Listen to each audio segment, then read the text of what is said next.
بسم الله الرحمن الرحيم.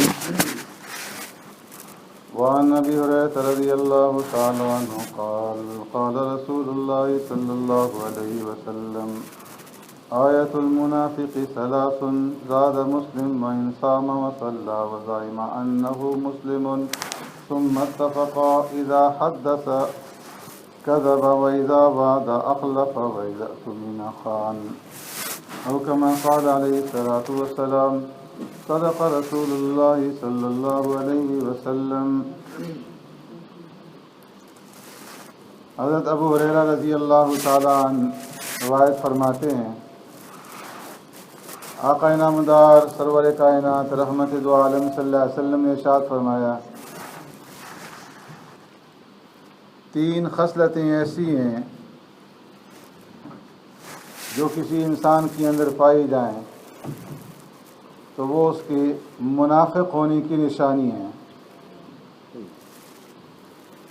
کہ جب بات کرے تو جھوٹ بولے اور جب وعدہ کرے تو اس کی خلاف ورزی کرے اور جب اس کے پاس امانت رکھی جائے تو وہ اس کے اندر خیانت کرے.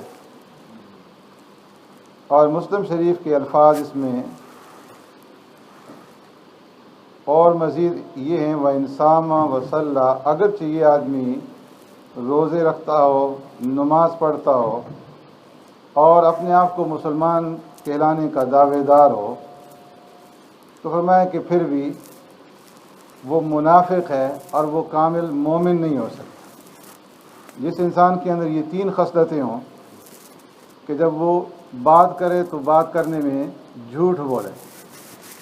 فرمایا کہ جھوٹ ایک ایسا حرام ہے کہ جو ہر معاشرے کے اندر اور ہر قوم کے اندر، ہر ملت کے اندر یہ حرام رہا ہے.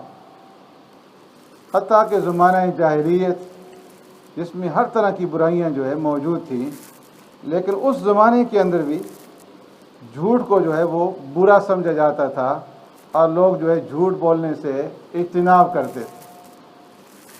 پیارے پیغمبر صلی اللہ علیہ وسلم نے جب دعوت اور تبلیغ کے نام پر مختلف بادشاہوں کے نام پہ خطوط لکھے، اسلام کی دعوت دی، تو ایک خط روم کے بادشاہ کی طرف بھی لکھا اور اسلام کی دعوت دی. تو روم کے بادشاہ نے وہ خط پڑھنے کے بعد اپنے افسران سے کہا کہ معلوم کرو اگر ہمارے ملک کے اندر کوئی ایسے لوگ ہوں جس سے اس خط لکھنے والی شخصیت کے بارے میں معلومات ہو سکیں تو ان کو میرے دربار میں پیش کرو. اتفاق سے حضرت ابو سفیان رضی اللہ تعالیٰ عنہ جو اس وقت تک مسلمان نہیں ہوئے تھے، ان کا قافلہ وہاں پر تجارت کی غرض سے گیا ہوا تھا. تو ابو سفیان رضی اللہ تعالیٰ عنہ اور ان کے قافلے کے لوگوں کو دربار میں حاضر کیا گیا. تو روم کے بادشاہ نے حضرت ابو سفیان رضی اللہ تعالیٰ عنہ سے سوال کیے. پہلا جو کویشچن کیا وہ یہ کہ یہ جو آدمی ہے جس نے نبوت کا دعویٰ کیا ہے، اس کا جس خاندان سے، جس قبیلے سے تعلق ہے، وہ قبیلہ کیسا ہے، لوگ اس کو کس نگاہ سے دیکھتے ہیں. تو ابو سفیان رضی اللہ عنہ نے فرمایا کہ انتہائی شرافت والا، انتہائی اعلیٰ خاندان سے ان کا تعلق ہے اور پورے عرب کے اندر اس قبیلے کی شرافت جو ہے وہ مشہور ہے. دوسرا سوال کیا کہ اس کے اوپر ایمان جو لانے والے ہیں، ان کی تابعداری کرنے والے، آیا غریب غرباء ہیں یا کہ روسا اور مالدار قسم کے لوگ؟ تو انہوں نے جواب دیا کہ عام غریب غرباء لوگ جو ہے ان کے اوپر ایمان لانے والے ہیں.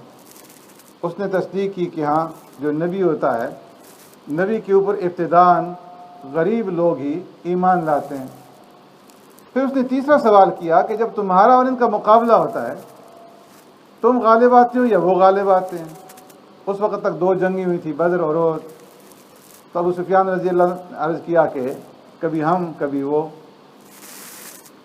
حضرت ابو سفیان رضی اللہ تعالیٰ عنہ جب مسلمان ہوئے بعد میں، تو اس وقت فرمانے لگے کہ جس وقت اس نے مجھ سے یہ کویشچن کی ہے تو میں یہ چاہ رہا تھا کہ کوئی ایسی بات کہوں جو کہ آپ صلی اللہ علیہ وسلم کے خلاف جائے، لیکن میرے چاہنے کے باوجود جو اس نے سوالات کیے میں نے ان کے صحیح صحیح جوابات دیے، اس لیے کہ میں جھوٹ نہیں بول سکتا. اس سے آپ اندازہ لگائیں کہ جھوٹ بولنا اس زمانے کے اندر، زمانہ جاہلیت میں، وہ آدمی بھی جھوٹ نہیں بول رہا کہ جو سب سے زیادہ مخالف ہے پیارے پیغمبر صلی اللہ علیہ وسلم کا اور اسلام کا۔ لیکن آج اگر ہم اپنے معاشرے کو دیکھیں تو جھوٹ کی بیماری جو ہے یہ بالکل عام ہو گئی۔ ہر چیز کے اندر جھوٹ، ہر چیز کے اندر جو ہے فریب، دھوکہ۔ تو پیارے پیغمبر صلی اللہ علیہ وسلم فرمایا کہ یہ منافقت کی نشانی، جھوٹ بولنا، فرمایا کہ یہ مومن کی نشانی نہیں ہو سکتی۔ آپ صلی اللہ علیہ وسلم نے فرمایا کہ چھوٹا بچہ ہے تو اس کے ساتھ بھی جھوٹ مت بولو، اس کی تربیت ابتدائی سے جھوٹ کے اوپر نہ کرو۔ آپ صلی اللہ علیہ وسلم نے ایک عورت کو دیکھا، بچے کو اپنے پاس بلا رہی تھی کہ آؤ میں تمہیں کوئی چیز دیتی ہوں۔ آپ صلی اللہ علیہ وسلم نے پوچھا کہ تمہارے پاس کچھ دینے کے لیے ہے؟ عرض کی ہاں یا رسول اللہ، میرے پاس یہ کھجور ہے اور اس کھجور کے دینے کا ارادہ ہے۔ فرمایا کہ اگر تمہارے پاس کوئی چیز دینے کو نہ ہوتی اور ویسے ہی ورغلانے کے لیے، بہلانے کے لیے، اپنے پاس بلانے کے لیے اس کو یہ کہتی کہ آؤ میں تمہیں چیزیں دیتی ہوں، تو یہ تمہارے لیے، تمہارے نامہ اعمال میں گناہ لکھا جاتا، جھوٹ لکھا جاتا۔ تو اس لیے فرمایا کہ جھوٹ سے اجتناب کیا جائے۔ آج دیکھا جائے تو جھوٹے سرٹیفکیٹ بنائے جاتے ہیں چھٹیاں لینے کے لیے، میڈیکل سرٹیفکیٹ یا فٹنس کے سرٹیفکیٹ جو ہے جھوٹے بنائے جاتے ہیں۔ اسی طریقے سے جھوٹی گواہیاں دی جاتی ہیں، جھوٹے مقدمات جو ہے وہ قائم کیے جاتے ہیں، جھوٹی شہادتیں دی جاتی ہیں۔ سرکار دو عالم صلی اللہ علیہ وسلم فرمایا صحابہ سے کہ کیا تمہیں میں بڑے گناہوں میں سے، جو بڑے گناہ ہیں ان کے بارے میں نہ بتاؤں؟ عرض کی اللہ کے رسول ضرور۔ تو فرمایا کہ الاشراک باللہ، اللہ کے ساتھ کسی چیز کو شریک ٹھہرانا، ماں باپ کی نافرمانی کرنا۔ فرمایا کہ یہ دو باتیں جب تک سرکار دو عالم صلی اللہ علیہ وسلم بیان فرما رہے تھے اس وقت تک ٹیک لگائے ہوئے بیٹھے تھے۔ پھر آپ صلی اللہ علیہ وسلم سیدھے ہو کر کے بیٹھ گئے اور پھر 3 مرتبہ اس کلمے کو دہرایا، وشہادۃ الزور، کہ جھوٹی شہادت، جھوٹی گواہی دینا، جھوٹی گواہی دینا، جھوٹی گواہی دینا۔ آج جو ہے جھوٹی گواہی دینا اس کو کوئی معیوب نہیں سمجھا جاتا۔ تو اس لیے پیارے پیغمبر صلی اللہ علیہ وسلم نے اس کو نفاق کی نشانی بتایا ہے۔ اس لیے کوشش کی جائے کہ جھوٹ سے اپنے آپ کو بچایا جائے، اور ابتدائی سے بچوں کی مائیں جو ہیں تربیت اس طریقے سے کریں کہ وہ جھوٹ کے عادی نہ بنیں۔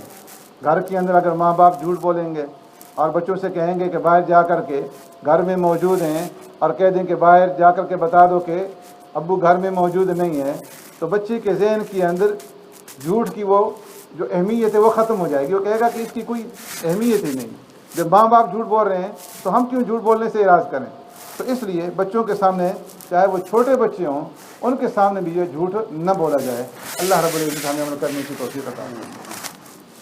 اللهم ربنا آتنا في الدنيا حسنة وفي الآخرة حسنة وقنا عذاب النار وقنا عذاب القبر وقنا عذاب الحشر وقنا عذاب الدين وقنا عذاب الميزان. اللهم إنا نعوذ بك من عذاب جهنم ونعوذ بك من عذاب القبر ونعوذ بك من فتنة المسيح الدجال ونعوذ بك من فتنة المحيا والممات. اللهم إنا نسألك إيمانا مستقيما وفضلا دائما ونذر رحمة وعقلا كاملا وعلما نافعا ورزقا طيبا وعملا متقبلا ودعاء مستجابا ولقاء الله نصيرا وجنة فردوسا ونعيما مقيما. سبحان ربك رب العزة عما يصفون وسلام على المرسلين والحمد لله رب العالمين برحمتك يا أرحم الراحمين.